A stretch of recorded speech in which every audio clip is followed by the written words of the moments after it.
Hello, my name is Jozef Kulik, and today I'm going to be talking you through running an accessibility playtest.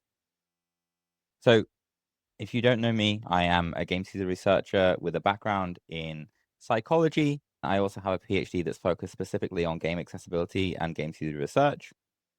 I'm currently working at Playtest Cloud as the user research and accessibility lead. I was previously the accessibility program manager working at Splash Damage, where I was very much focused on driving accessibility and UXR initiatives forward throughout the company. Prior to that, was working at the UXR agency Player Research. I have had the privilege of working on a vast array of different titles throughout my career.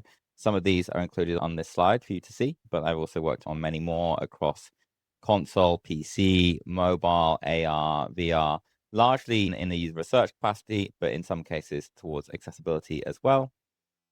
And as well as the kind of variety of games, I've worked across a large variety of different player audiences as well, from children to adults to players with disabilities across all sorts of demographics and player groups.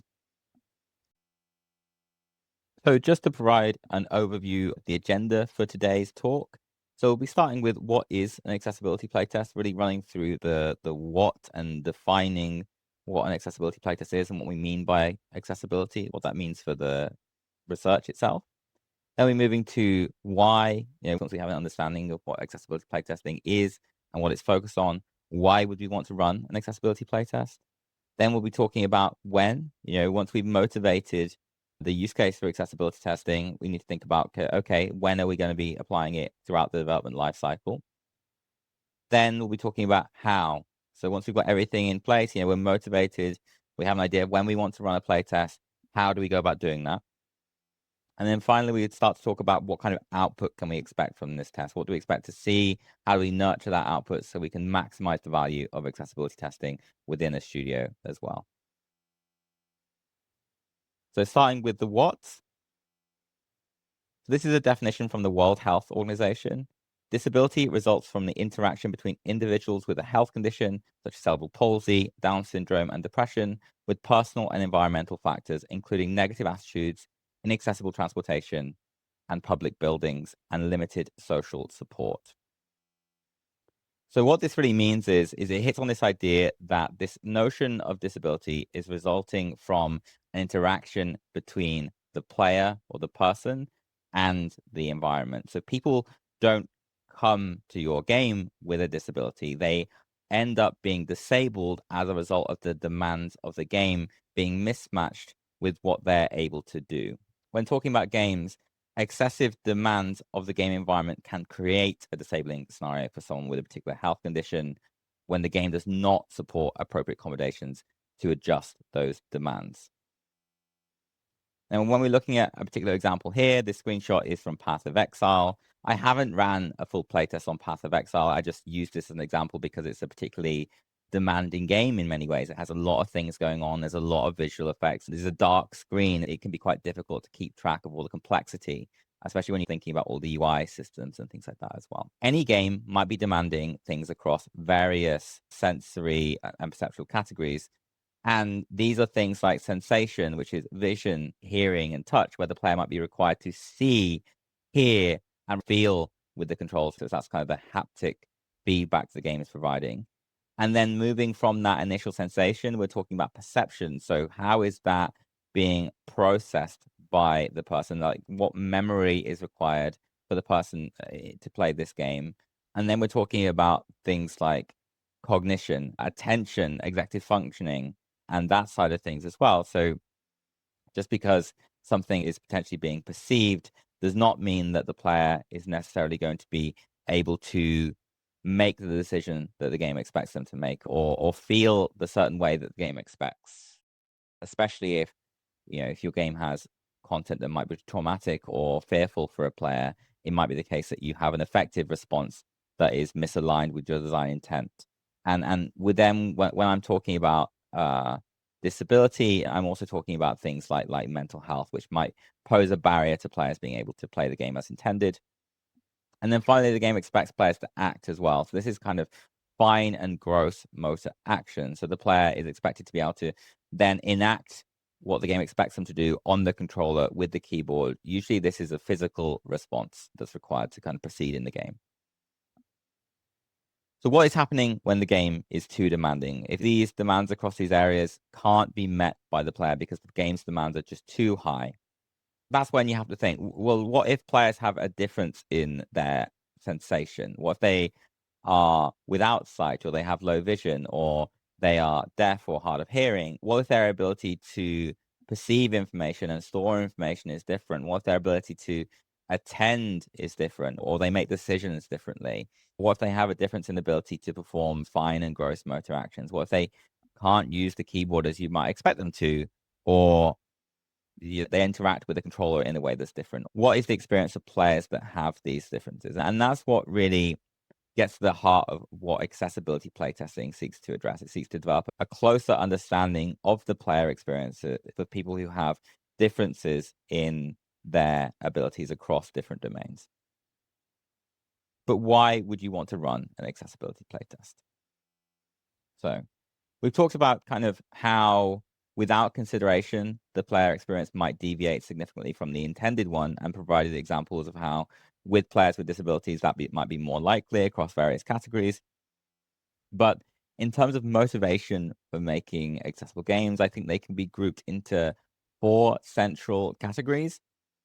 One of these is to provide a better experience. And I think that this is really the central one for me in particular, is that there are a group of players, a very large group of players with disabilities. It's estimated something in the region of 20 to 30% of people have a disability in Western markets like the US and the UK. I think it's 26% is that figure in the UK at the moment. And that is without even factoring in components like neurodiversity or changes in ability with healthy aging and other components that might not be classified as disability. So we have a broad range of people that have a variance in the kind of ability that they're coming to the game with. And if the game isn't able to accommodate that, and it's too demanding, if it's expecting too much from players, or requiring too much for them to be able to kind of progress through the game, then they're going to be having a negative experience. They're not going to be able to progress. They're not going to be able to be comfortable while they're playing, and they might not be able to play the game as you'd expect overall. It's not just the experience of people with disabilities that you're improving by understanding how the range of experiences people are having in the game. You end up improving the experiences for everyone. When we think of things like the curb cut effect, we don't just improve the use of the sidewalks of people in a wheelchair, we also improve the use of the sidewalks of people who are carrying luggage, pushing a pram, anything that might require them to kind of move an object up a curb. It's going to be helpful to have that feature. And it's the same with games as well. All these accessibility considerations kind of help improve the experience for everyone else too. The other incentive is financial. Like we mentioned, the kind of number of people with disabilities, they are part of the target audience for your game. They're part of that market. You can sell more copies of your game if it's able to be played by more people. That's just inherent. And a component that's tied to that, but I think is independent as well, is this idea of legal compliance. And there is a financial component to legal compliance because there are lawsuits and that side of things that can result from not adhering to legal standards. But there are other consequences as well. There is an inherent cost also to all the kind of legal and procedural processes that have to go into combating any legal defense if you're working reactively. It's very difficult to provide a strong defense against these legal considerations if it's not something you've prepared or given consideration to ahead of time. The other aspect is professional development. And I think this is something that we don't really talk about. But when we talk about design teams, like understanding the range of abilities that people have when they kind of come to a game as a skill for designers to have. Being an empathetic designer is a skill that you develop by exposure to player experiences. And you see that with playtesting generally. The more a designer watches people playing games, the better they tend to be at predicting and anticipating the player experience when they're initially constructing the design of the game. And that extends to disability as well. The wider range of player experiences you expose your teams to, the more effective and more empathetic they become at designing games that address the needs and experiences of a broad range of people. So we talked about the motivations that a studio might have for thinking about the accessibility aspect of their player experience. And I think it's useful to extend that into talking about where that might fit into the kind of wider experiential hierarchy. When we talk about user experience, it's quite often we talk about these UX funnels, which kind of go from this idea of kind of appeal, which is that initial attention capture of a game, to usability, like whether players can use and interact with the game, through to appreciation, whether players enjoy the game, and then retention. So I think this is where it's useful trying to think about, okay, well, where does accessibility fit in with this? I think a stage that developers often go through is thinking about the early accessibility. So thinking about accessibility in terms of sitting in between appeal and usability, the point of access, kind of when players are interacting with the game, what barriers do they encounter? What barriers are they encountering with that game? What is stopping them from being able to play it? I think that is often the stage that people really first start thinking about accessibility with their game. And I think that's useful. I think focusing on the point of access and kind of really understanding that is useful. I think it can provide impactful, actionable feedback on how you might improve the accessibility in a very direct way. I think it can also be very valuable for empathy building within teams, like seeing players interact with your game and encounter barriers can help build an understanding of kind of what you need to do and how you need to think more broadly about the range of experience to make the game more accessible. But I think there are limitations to this approach as well. So while we're able to answer questions like what barriers are players experiencing, where are they getting stuck, and what are the sources of unintended friction, there are also many kind of critical questions left on the table. For instance, when talking about appeal, we might be thinking about whether our marketing material is accessible. We might be thinking about what barriers occur in our store that might be preventing players from finding accessible games or even purchasing and loading our game at all. Usability, yes, that's where we're thinking about barriers. But then we're moving beyond that and thinking about when players are able to play, are they comfortable? Are they able to enjoy the experience? What is the experience like when playing with our accessibility accommodations? Do our retention schedules fit with the long-term player experience of a player with disabilities? Are the engagement expectations excessive for a player with chronic fatigue, for example? So before I start talking about how you run an accessibility playtest, I want to talk about when. Because it's important we use accessibility playtests strategically to have the most impact. So in terms of the timeline, the development timeline, it's worth thinking about where accessibility engagement fits in. At the earliest possible stage, it's important to think about what we're doing before we're playtesting. So at the start of a product, what I'd really recommend is start by identifying your targets for accessibility and perform any necessary preparation so that you're ready to interface with consultants or agencies that will help you run an accessibility playtest when you need it at that stage in pre-production or production. Next is a period of consultation. So what I'd recommend in the earlier stages before you have something playable is you consult directly with people with disabilities or broader accessibility professionals that can help you identify what your risks are, what kind of things that you could do to make the game more accessible, and help steer the product towards something that is both more accessible, but also your process to help you ensure that you interface with people with disabilities in the right way. And then when you're in production, when you have features that are playable, and particularly when you have placed some attention on the accessibility features in the game, that's when I would say is the accessibility playtesting window. And I've highlighted this as a window because it's not to say that I believe that you should be doing ongoing, relentless accessibility playtesting during this window. I believe that you should be picking a few key time points across that window to run accessibility playtests. And what I would suggest for studios just starting out with this is that 2 or 3 is a good number of playtests for the plan for a whole project, because it's not the case that you can cover every type of disability and every type of accessibility in the same project. It's not the case that you can run every type of playtest with every permutation of experience that someone might have with the game. But if you pick up a few key areas of focus, which might be, say, hey, we have identified that the experience is at risk for players with low vision and players with motor disabilities. We want to identify a couple of time points where we'll run key strategic playtests focus on those areas, then that's where you can get the most value out of accessibility playtesting. And then from there, what I would also recommend is as you launch the game, as you approach the launch of the game, looking into an accessibility audit of some kind as well, where you're looking at the accessibility store tags or your compliance metrics and measuring the game against those criteria to help you understand how well you did, like how successful were your accessibility efforts. So when you identified those targets at the early stage in the product, how successful have you been at delivering on those targets?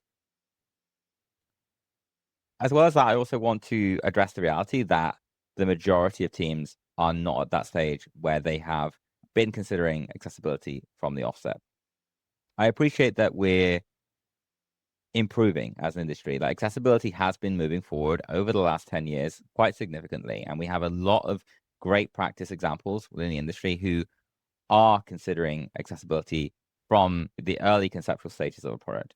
But for a huge number of studios, that isn't the case. So there's still a lot of room for improvement around accessibility. So if you were looking to get started, if you're either pre-production or mid-production, here's a more minimum viable involvement that I would recommend, where you're starting with some light consultation, speaking with someone like myself or another accessibility consultant to help you guide your accessibility strategy, and then looking to run a couple of strategic accessibility playtests by involving users to provide feedback on the experience and driving it to improve in the areas that you've identified as being important to delivering a better experience.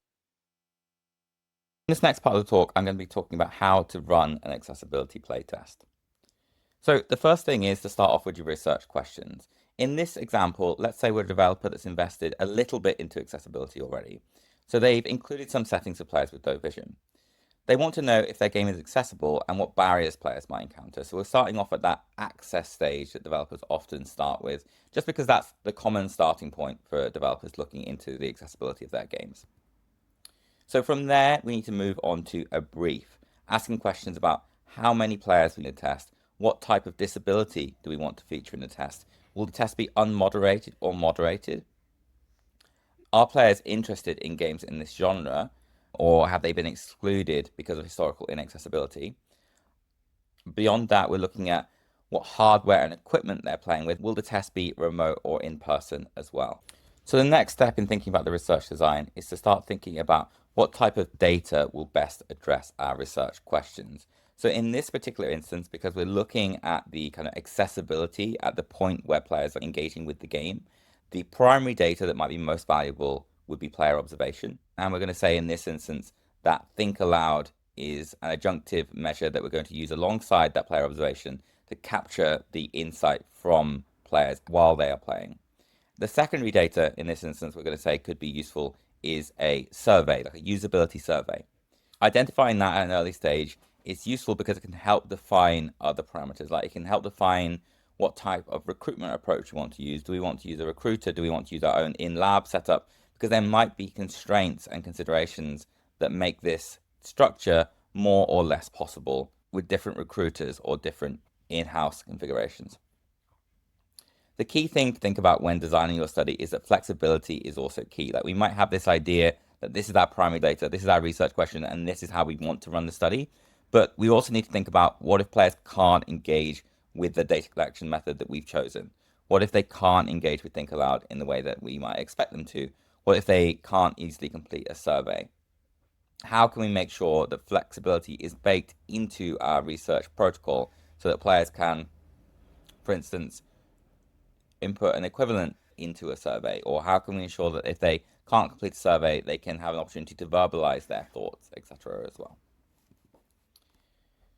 So when thinking about all of these questions, it's worthwhile thinking about the advantages that come with the remote setting versus the in-lab setting. So remote has the benefit of offering the opportunity to capture natural play. It's often easier to recruit participants because you can recruit from a wider area, and a lot of players with disabilities might have difficulty traveling to your in-lab location, especially if it's far away. In fact, that presents a difficulty for many players.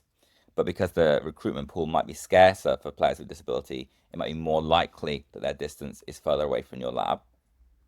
It also enables people to use their own setups and equipment at home. You may be able to offer similar configurations in your lab, but you might not be able to guarantee the same level of comfort and customization that they have at home.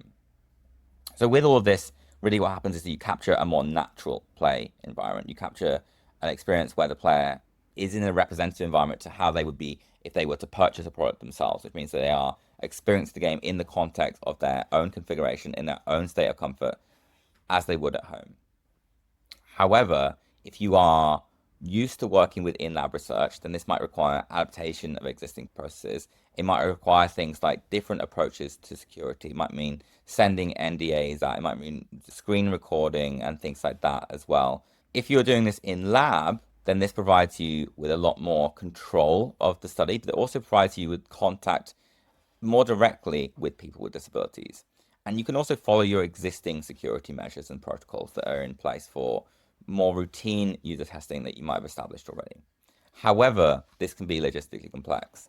It can be difficult to recruit players, and it can be challenging to make the accommodations in your space, especially if it hasn't been already equipped to be accessible. Like, I've worked with labs before where they didn't have elevator access to their lab and then would have extreme difficulty in making that lab accessible to someone who required wheelchair access. And as a result of those constraints, your in-lab environment might indirectly exclude certain groups of players that cannot attend the test in person, or that the test is inaccessible to. The other thing to consider is whether you want to run your test as moderated or unmoderated. So in a moderated test, the player participates alongside a researcher. This is good if the playtest procedure is complex and players need to be guided through. It's a good option for accessibility in some cases, especially when players don't feel comfortable with Think Aloud. So players might not feel that it feels very natural to them, or they might feel anxious speaking aloud of their experience of the game. And a moderated playtest allows a researcher to sit alongside them and ask questions from time to time. However, it can be logistically more complex. If you're running it remotely, then it requires coordination between the researcher's time schedule and the participant's time schedule. And if you are running research across multiple time zones or wider areas, that can be a challenge in and of itself. Additionally, on the unmoderated side, participants are playing in their own time. And this is actually a big benefit for accessibility as well, because players can play a little longer if they need to, or they can take breaks. They don't have to coordinate their time with a researcher, and that means that they can really play on their own schedule in a way that fits them. It means that players can play a little longer if they want to, or take a little bit longer to set up their configuration, and they can do all of that without having to sync up with the researcher's time as well. So it really fits in with that idea of natural play, enabling people to play in their home environment potentially if you're running it remotely, and taking their own amount of time to perform actions as part of the playtest procedure. However, it can be hard to guide the player in these unmoderated sessions. You might be able to set up tasks that are presented to the player, but it's not the same as having a researcher alongside able to guide the player when something goes wrong, especially if the game is buggy or there are some unexpected behaviors in the game that you might need to steer the player around. The other disadvantage is there's no direct interaction between researcher and player with disabilities, which can be a missed opportunity to train your research team as well, because getting exposure to players with disabilities, getting more experience interacting with diverse people with diverse different abilities can be useful in training your research team to be more prepared for these scenarios in the future. Moving on, we also need to talk about recruitment. So on the recruitment side, you have various options. This can be recruiting manually, using a recruiter, or working with a disability-focused organization. So let's have a little bit of a zoom in to some of these. So the manual recruitment approach provides you with control over your entire process, which has a benefit if there's very specific ways that you want to run your research. However, it does come with a lot of logistical complexity. Like, it needs you to have made accessibility considerations throughout your entire process. It also needs you to maintain a player panel in some capacity yourself, and you don't necessarily have support from an agency that's used to working with people with disabilities to build up that expertise either. So you're taking on a lot of responsibility to deliver this correctly without support from an organization that maybe has expertise on doing that already. That's not to say that it can't be done, but it is challenging. Some of the other challenges are also that it can be difficult to actually find players with disabilities local to your area if you don't have the reach into those communities, and especially if you don't live in as large enough of a region to be able to recruit enough players with disabilities to attend your research facility locally if it is in-person testing that you wanted to do. If it is remote research that you want to do, then manual recruitment might be something you find more success with on the basis that there's a larger pool of players that you can tap into. But that applies across all of these approaches as well. If you go remote, then it's going to be easier for you to find players with disabilities to take part in your studies in general. The other factor is when doing it manually is it might consume shared resources as well. So you might have a participant coordinator, for instance, and then suddenly they are also coordinating resources to recruit players with disabilities into studies, and that can be an extra workload on their part too. Agency recruitment is something that can help a lot to take some of that workload away from your internal facilities and internal resources. So recruitment agencies sometimes accommodate the recruitment of participants with disabilities, but that isn't always the case. And often when it is the case, finding that specific intersection of people with disabilities that regularly play games can be quite challenging. And especially if you are interested in specific types of gaming technologies that they're using or specific types of adaptations they tend to use within games, it might not be the case that these agencies are already holding that type of data on their players, because it tends to be the case that these recruitment bodies that have a large number of people and therefore have a good number of people with disabilities as well tend to be focused more towards mainstream tech and that side too. So strengths, it takes away a lot of the logistical difficulty. Weaknesses, most agencies aren't really specialized towards this, and it does have costs with the externalizing of the recruitment process. Accessibility organizations is another avenue that you can go through. So the strength here being that they are used to working with a group of people with disabilities. Quite often it's the case that they represent a group with a particular type of shared disability. So that might be players who are blind or have low vision. And the strength of this is that you can tap into that community specifically for your studies. And it might be easier to recruit people specifically if you're interested in testing, say, that the accommodations in your game designed for players with low vision. It might be easier for you to contact a charity that works with that group of players because you know specifically you'll be able to get those. It's rare that charities have that focus, but it's not too uncommon that certain organizations might have a subset of their community that also plays games. Like, for instance, the RNIB have their RNIB player panel, and with that, they provide feedback towards the elements of the game designed for people with low vision or those who are blind. The weaknesses, again, is that it can be quite expensive. A lot of these agencies are also not specialized towards interfacing with game studios, and the security considerations that need to happen there for the relationship to be successful aren't always present. And it's not uncommon, at least in my experience, that the timeframes around recruitment can be very lengthy, which can hinder progress if you want to iterate reasonably quickly and kind of have this disability feedback fit in with your routine development schedule. With Playtest Cloud, the way that we operate on this basis is we combine that kind of agency and disability organization approach where we are an agency that handles the recruitment for you, but then we also work with disability organizations to ensure that we are handling that cohort of participants with the due level of care to make sure they're able to engage with the playtest and that you're able to get the most valuable data from the audience of players with disabilities. A big factor when engaging with recruitment, with whatever method you choose, is to ensure that the recruitment material is accessible.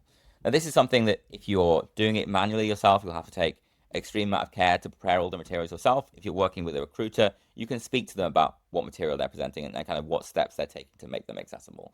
But the critical component really here is that you make sure that these are perceivable, operable, understandable, and robust. So that can mean making considerations for players with low vision or players who are blind so they can kind of perceive the information being sent out to them, making sure that if there are any expectations to interact with the software, that those are accessible as well, making sure that the material is understandable, so ensuring that it's written in plain English, for instance, and also ensuring that it's robust. If players are on different types of devices or engaging with a keyboard only setup, then these can be interfaced with successfully as well. If you're doing this internally, it can be good to create your own set of best practice guidelines and ensure the accessibility of all this material, establish those guidelines and ensure it's extended beyond this particular accessibility playtest, and ideally into your wider playtesting environments as well, to include people with disabilities in those too. So it means that people aren't naturally being excluded from any type of playtest. And a big part of that is just ensuring that recruitment material is accessible. So when we've kind of addressed all of these questions, we might be talking about moving from a set of questions we have about the research into a brief. In this case, since we're more accessibility / usability focused, we're talking about 6 players. We've implemented features in the game that are focused on players with low vision, so that's going to be an aspect of our recruitment. We're going to use unmoderated sessions because we want people to be able to play in their own time and want to be able to get back to the data when it's convenient for our researchers. We are interested in games in the genre, but we're also aware that players might be historically inexperienced. So we want players that have an interest in, say, action shooting games, but maybe they haven't played many of them. So that's something we'll be able to establish as part of a recruitment screening interview. We want players to play for 60 minutes, but we're going to accommodate 90 minutes for configuration. So that means the player setting up all their hardware and software to play the game. And obviously we're going to pay players for that time. And we also want players to be playing with their own configuration. So we want this to be remote. We want players to be playing remotely in this case, because we want players to be playing in the way that's most natural and comfortable for them with their own configuration. And as we've discussed, there are pros and cons of each of these decision points. These are just the ones that I've chosen for this particular example to talk you through. Now we're going to move on to talking about what does the research output look like. This is an example of an unmoderated playtest. So it might seem like we're jumping forward into the results section. For a moderated test, you might have a whole stage where you're interviewing the participant and drawing data from the playtest in a more manual and direct way as a researcher. So in this particular example, we're using unmoderated because there are many different ways that you could configure this research. And this is the example of how I've been running research via Playtest Cloud more recently. However, if you want to chat about tips for running moderated playtests with people with disabilities, then that's something I have experience with as well. And I'd be happy to have a conversation with you about how to do that. So after running the unmoderated test, we're going to receive player videos back. So these are direct observations of player behavior nested in this video data format. So this means you are able to view the player interfacing with the game. You're able to see what they're interacting with, where their experience deviates from design intent. You can identify that.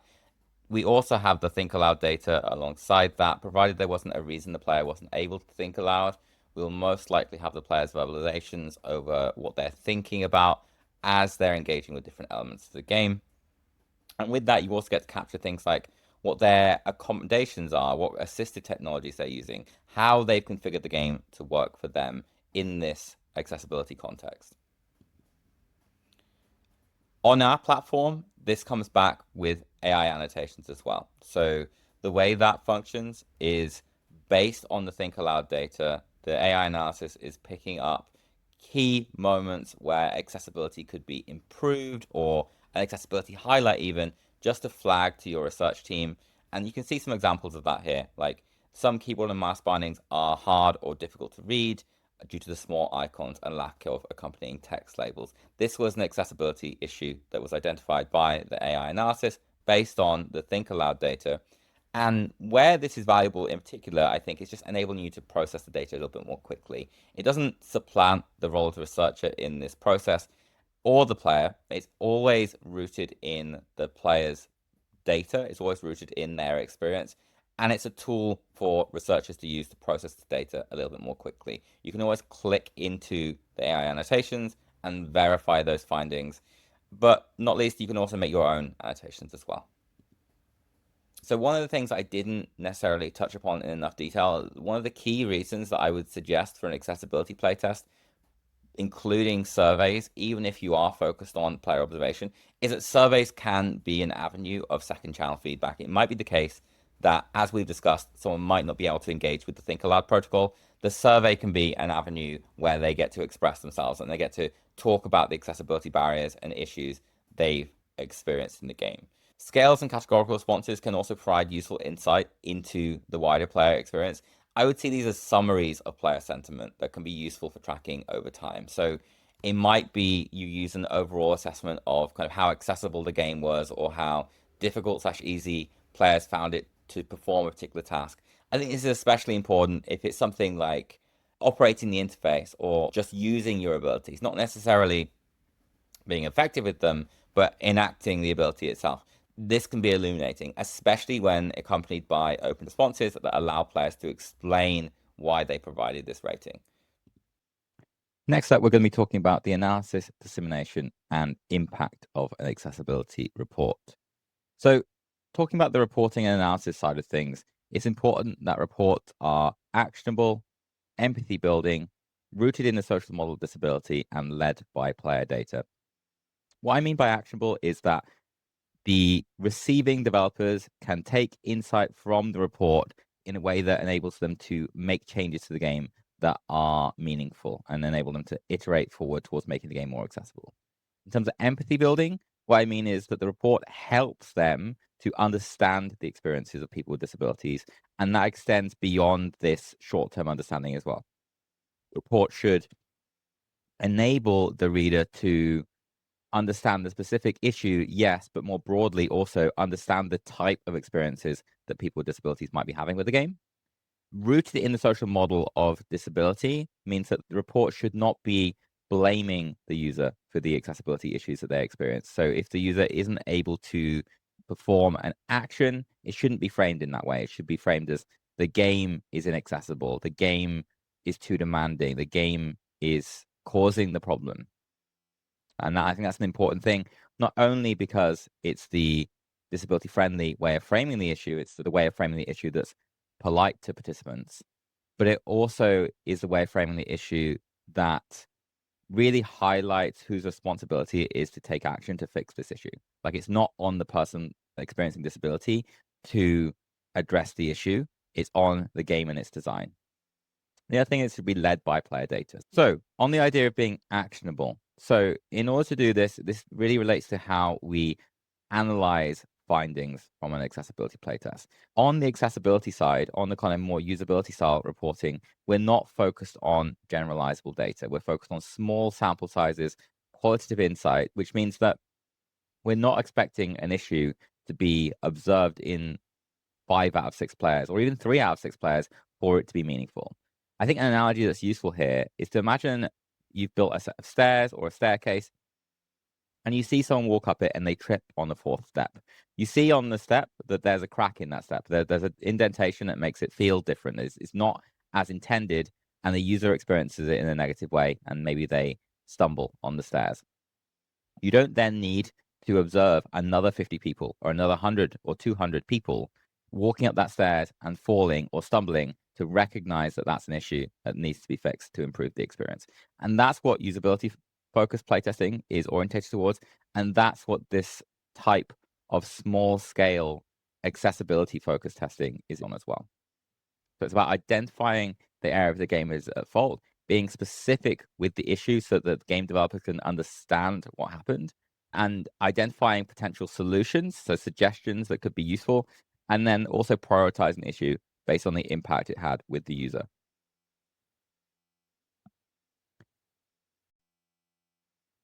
Another key area is empathy building. And what this means is that the report should be helping the reader both understand the issue, but also understand the broader effect on the experience of people with disabilities. So ideally, it should be the case that the report is helping designers extend their understanding of what good design looks like for groups of people with disabilities. And this also means understanding what negative experiences look like as well, what frustrations are being caused, what is the effect if you don't make a game accessible. And this doesn't have to be, as I say, rooted in that particular issue. It can also emphasize the emotional impact of not considering accessibility in the design of your game. And this might be observing someone get frustrated, observing someone get annoyed, observing someone be less than happy as a result of inaccessibility, but it can also highlight the positive aspects as well. So when things are accessible, the delight that they experience, the joy that they experience when, the game does feature the accessibility settings that they need to play. And maybe sometimes those features are unusual in games. You often see that as being an especially positive moment for players when they see the game has a feature that they're not used to seeing in games. In order to root it in this empathy building, it's important to find things like player quotes, videos, etc., that support the findings that you're pulling out from the data. And this really leads us into this idea of being lead by player data, that this is a playtest and the results should be grounded in player data. That means that you should be pulling in player videos, player quotes, and when you're talking about the issues experienced by players, rooting them directly in the interaction that the players had with the game. It is the reality of the experience that these players had that you are then there to take and show the game developers as evidence that these things are a problem with accessibility in the game. So moving beyond talking about the report, we also need to think about impact. In the longer term, we need to be able to track the impact of our user research strategy. And this is always true for user research in all instances, but that means it's also true for accessibility as well. We need to be able to track the impact that this work is having. We need to be able to review progress and illustrate the effect of these accessibility tests. So there are two perspectives on how to do this. One of them is more quantitative. So that can be things like issues identified and issues resolved. So we might have an accessibility playtest report working with players with low vision, and we've identified 15 significant issues in that experience. Maybe they're related to text size, contrast, and factors like that. We can track and log those, and then we can run a test maybe 6 months, 12 months down the line, or even in a future game to track our progress over time. So we're moving towards making increasingly accessible experiences over time, as they're illustrated by fewer number of issues being identified by players. We can also use broader player experience metrics, like if we're looking beyond these individual issues experienced in the game, then we might be looking at benchmarks around player appreciation and facets like that.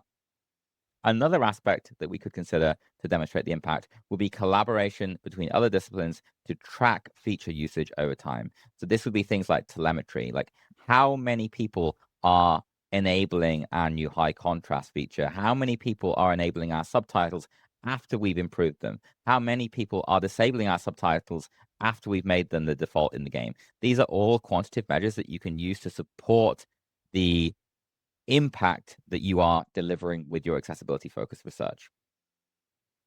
Another aspect too, though, is also the qualitative component. I don't think we would ever want to move entirely to a quantitatively driven focus on the impact side, because it's so important to have things like player quotes, player videos, and the player's sentiment directly up front and exposed not only to designers, but in some cases senior stakeholders as well. I think the important thing around accessibility strategy is that it's as much about changing the game as it is about changing their hearts and minds. And that means, not just developers, but leadership as well. And that's why retaining this qualitative aspect, in my opinion, is important too, like showing the effect that accessibility is having on the experience, showing the delight that players experience as a result of the changes that you've made and the time and investment you've taken to consider that component of the experience. I think this is important to do as well. I think it's obviously harder to measure over time, because when you're comparing qualitative data between time points, it gets a little bit fuzzier, but it's useful to have in accompaniment with the quantitative data. So just to summarize what I've spoken about today, the key components are: one, identifying your research focus. It doesn't make sense to move forward unless you have an idea of what you want to know from your game, what it is you want to research, what it is you want to understand. And with that, then you can build out a research methodology. It's essential when doing so that you're factoring accessibility into those methods, specifically for accessibility playtesting. Like, this process needs to be accessible to get the best data from players with disabilities. Step 3 really is about running the playtest with players with disabilities. And that means collecting data, generating insight, getting that impact rooted in these player experiences. And then 4, it's important also to remember that this is about building insight over time. It's not about a single playtest. It's about building internal expertise and confidence around running accessibility playtests, gathering data from players with disabilities in potentially small scale when you first start out. It might just be you're running a couple of accessibility playtests per year and you're building knowledge over time. But it's that building over time that's important. And it's the same with all accessibility. So I just want to leave you with some future testing ideas as well, because we talked about this example where you're identifying barriers in the experience, but accessibility really needs to go beyond that to create holistically accessible products. And there's a big focus on compliance and checklists and things like that, but there is a lot of potential to also involve users in the evaluation at each of these stages as well. For instance, how accessible is your marketing material? How do people with low vision perceive your marketing material? Is it effective for them? Are they experiencing the trailers in the same way as the rest of your audience? What are the barriers for access? And we talked about that here today, but that is still a big component of how you can playtest to improve the experience. Moving beyond this focus on small samples and access, how are people experiencing the game once you've made it accessible? How are people with disabilities experiencing the game when they're playing it in the longer term? And related to that, are they churning for the same reasons as players without disabilities? So looking beyond that short-term experience into longer-term player experiences with a cohort of people that you don't necessarily study in your main user research track for your projects. It can seem intimidating, but it's really important to emphasize that it's not about doing everything all at once. It's about building that insight over time. And I wanted to spotlight a few games on here. Forza Motorsport 5, Assassin's Creed Shadows, and Absolem. These are games from studios that did not have their accessibility features appear overnight. Like Forza Motorsport 5, for example, has a blind driving feature where a player without sight is able to navigate the course, but that wasn't something that just appeared instantaneously. It was done through research and consultation and lots of iteration over time. Assassin's Creed Shadows is a perfect example of a studio and series that's improving its accessibility with each iteration of the game. Absolem is an indie game which demonstrates you don't have to have a massive A budget to be thinking about accessibility, and you can still be driving that forward in your games over time. It's the same with various other games on this slide as well.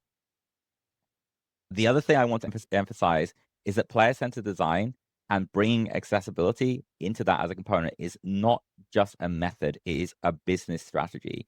User research serves as the voice of the player, and this needs to represent your addressable market, including players with disabilities. It does not make sense to exclude players with disabilities from this. They are a significant portion of your audience. We're talking in the realms of 20 to 30% of your audience likely to have a disability or condition like neurodiversity that is going to be affecting their experience and having it altered in some way. It's really important to include these players when considering how you're conducting your research.